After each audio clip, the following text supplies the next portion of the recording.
చాలామందికి నేను తెలుసు. నాది గిరిది పరిచయం ఎలా అయింది అనేది గిరి ఆల్రెడీ మీకు అందరికీ ఎక్స్ప్లెయిన్ చేశాడు. చిన్నప్పటి నుంచి అందరికీ మూవీస్ అంటే క్రేజ్. అంటే మేము 79 ఆ టైంలో ఉన్న ఏజ్లో మిగతా ఎంటర్టైన్మెంట్స్ లేవు, ఏదన్నా మూవీ చూడటం, దాని గురించి కామెంట్ చేయటం, దాని గురించి మాట్లాడటం, దాని గురించి చెప్పటం. బాగాలేనప్పుడు ఇయో సింతేనా అని అంటాం, ఏంటి ఇది బాగాలేదు అనుకోవటం. మనకు అప్పటి నుంచి కొంచెం ఉండేది, ఫ్రెండ్స్తో డిస్కస్ చేస్తున్నప్పుడు ఒక మూవీ ఇలా ఉంటే బాగుండేది, అలా ఉంటే బాగుండేది, ఇలా చేస్తే బాగుంటుంది, ఎందుకు ఇలా చేయకూడదు, అలా ఎందుకు చేయకూడదు అని డిస్కషన్స్లో ఉండేవి. యాజ్ ఎ ప్రొఫెషన్లో ప్రోగ్రెస్ అవ్వటం, పీజీ అవ్వటం, తర్వాత రీసెర్చ్ చేయటం, తర్వాత అవార్డ్స్ తీసుకోవటం, అలా బిజీ అయిన తర్వాత గిరితో పరిచయం అయింది. గిరిని యాజ్ ఈ సెడ్ ప్రాబ్లమ్స్ అన్ని క్లియర్ చేసాము. Is given life, it's my job and edit, god's grace అండి. ఆ తర్వాత ఒక స్క్రిప్ట్ గురించి డిస్కషన్స్ జరిగేవి యాజ్ ఎ ఫ్రెండ్ కాబట్టి. ఆ స్క్రిప్ట్ చెప్పిన తర్వాత ఒక మంచి మధ్యతరగతి ఫ్యామిలీస్, ఒక ఎలివేషను, ఒక ఫాదర్ సన్ రిలేషన్షిప్ అయితేనేమి, ఒక పోలీస్ వ్యవస్థలో ఉన్న ఒక చిన్న థింగ్స్ ఏంటనేమి, మంచి కామెడీ యాంగిల్ కానీ ఉన్నప్పుడు గిరిని నేనే అన్నాను అనమాట, మరి మీరెందుకు హీరోగా చేయకూడదు, దీని విషయంలో చేస్తే బాగుంటుంది కదా అంటే, సార్ ఇంకా నేను అది డిసైడ్ అవ్వలేదు, ఎలా చేద్దాం. నువ్వు చేయబ్బా, ఉంది అందులో ఏముంది ప్రాబ్లం, మనం చేయొచ్చు కదా, ప్రాబ్లం ఏమవుతుంది అని చెప్పాను. ఆ తర్వాత బడ్జెట్ డిస్కషన్ వచ్చింది. నేను అన్నాను, ఐ విల్ డూ, నేను మీ వెనక ఉన్నాను, మీకు ఎందుకు వరీ అవుతారు, యూ జస్ట్ గో హెడ్, మనం చూద్దాం, బెస్ట్ ప్రోడక్ట్స్ ఇద్దాం. ప్రోడక్ట్ మంచిదైనప్పుడు లేదా క్వాలిటీ మంచి సినిమా వచ్చినప్పుడు జనాలు ఆదరిస్తారు. అది ఎన్నోసార్లు రుజువైంది మనకి. మంచి సినిమాలు వచ్చినప్పుడు అది చిన్న సినిమా పెద్ద సినిమా అని చూడడానికి ఉంటూ, మంచి సినిమానా కాదా, ఎవరైనా చూసేది మంచి సినిమానా కాదా, that is what the people will see. అదే నేను చెప్పాను, గో హెడ్ అన్నాను. గత 6 months నుంచి ఈ ప్రాజెక్ట్స్ మీద ఉన్నాం. 6 monthsలో రకరకాలుగా వెళ్ళాము. ఆ తర్వాత అర్థమైంది మూవీ తీయడం అంటే ఎంత కష్టం, ఎంత కష్టపడతారు, 24 డిపార్ట్మెంట్స్ ఎంత ఇబ్బంది పడతారు, ఎన్ని రెయిన్బోలు కష్టపడతారు అనేది అర్థమైంది. కొన్నిసార్లు సీన్ క్లిక్ అవ్వకపోతే they go and do work అనమాట.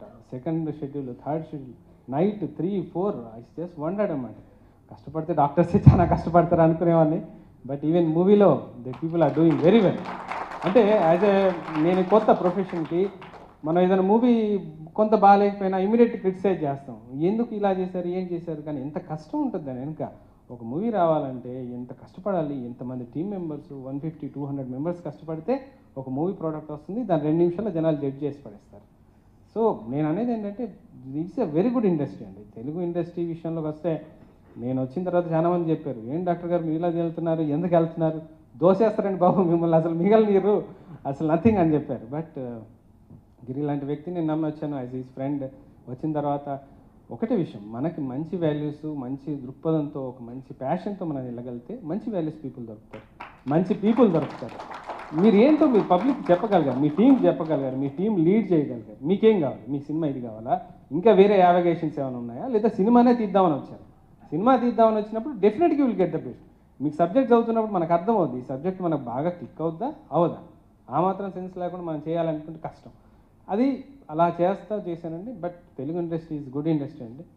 నేను అనేది ఏంటంటే మన భారతదేశంలో అవుట్ ఆఫ్ మొత్తం క్యాలిక్యులేషన్స్ చేసినట్లయితే తమిళ్ ఫస్ట్, హిందీ వుడ్ దాదాపు 49% తీసుకుంటే 19% తమిళ ఇండస్ట్రీ ఉంది. అన్ని లాంగ్వేజెస్ కలిపితే 14% ఉంటే ఒక తెలుగు పర్సెంట్ మాత్రమే 17% క్యాచ్ చేయగలిగే కెపాసిటీ ఉంది. అంత మంచి ఇండస్ట్రీకి నేషనల్ అవార్డు రావడానికి తన్నుకుంటున్నారు, లేదా మనం ఒక లెవెల్ పంపించుకోవడానికి తన్నుకుంటున్నాం. అంత ఇబ్బంది ఎందుకు మన ఇండస్ట్రీకి. నేను కొంచెం తెలుగు భాషాభిమానినే. నేను అనుకునేది ఏంటంటే మనం ఎందుకు మంచి సినిమాలు తీయడం మొదలెట్టకూడదు. ఎవరో తీయమని సలహాలు చెప్పడం వేరు, మనం దిగటం వేరు. ఫస్ట్గా ఒక చిన్నగా ఇది చేయాలని చెప్పి సప్తగిరితో, సాయి సైలెడ్ సినిమాటిక్ క్రియేషన్స్తో ల్యాండ్ అయ్యామండి. మంచి జరిగింది. 6 months journey is very happy. Songs విషయంలో ఫస్ట్ సాంగ్స్ విన్న తర్వాత క్వాలిటీ విషయంలో మాట్లాడాము. దెన్ యాజ్ ఈ అరుణ్ చెప్పినట్టుగా కూర్గ్లో తీద్దామా, బెంగళూరులో తీద్దామా, నేనే పుష్ చేశాను. అది కాదండి, క్వాలిటీ ఉండాలి, మంచి సీనరీస్ ఉండాలి, స్టాండర్డ్స్ నిలబడాలి. మనం ఈ తెలుగు సినిమాని నేను 3 రాష్ట్రాల్లో చదువుకున్నాను, మహారాష్ట్రలో, కర్ణాటకలో, తమిళనాడులో, ఆంధ్రప్రదేశ్లో. మన తెలుగు ఇండస్ట్రీ గురించి జనాలు ఏం మాట్లాడుకుంటారు. నేను కర్ణాటకలో చదివేటప్పుడు గరానా బుల్లోడు అక్కడ 100 days ఆడింది. ఎందుకు ఆడింది, వాడికి లాంగ్వేజ్ కూడా రాదు. చూశారు, జనాలు ఎంజాయ్ చేశారు, 100 days ఆడిచ్చేశారు. ఓహో, అలా ఉన్న ఇండస్ట్రీని మనం ఎంత స్టాండర్డ్లో చూపించాలి, ఏ విధంగా మన సినిమాని చూపించాలి, ఎలా ప్రొజెక్ట్ చేయాలి. దెన్ ఐ సెడ్, లేదండి రాంప్రసాద్ గారు మీరు ఇలాగే తీయండి, ఎక్స్పెండిచర్ మీరు ఆలోచించద్దు. కొంత మైథలాజిక బిట్ అయితేనేమి, క్వాలిటీ విషయంలో అయితేనేమి, ఫైట్స్ విషయంలో అయితేనేమి, సాంగ్స్ విషయంలో అయితేనేమి. బుల్గానిని బాగా ఇబ్బంది పెట్టాం సాంగ్స్ విషయంలో. 10 సార్లు అయినా తిప్పించుంటాం, ఇది కాదు ఇది కాదు ఇది కాదు. అలా సాంగ్స్ కూడా పోలాండ్ మొత్తం పోలాండ్ దేశంలో అక్కడ వాళ్ళు గవర్నమెంట్ అయితే వాళ్ళు చేసిన సపోర్ట్ కూడా థ్యాంక్స్ అండి. వాళ్ళు చాలా బాగా సీనరీ క్యాచ్ చేశారు. రాంప్రసాద్ గారు, అరుణ్ గారు మంచి కథ లీడ్ చేశారు.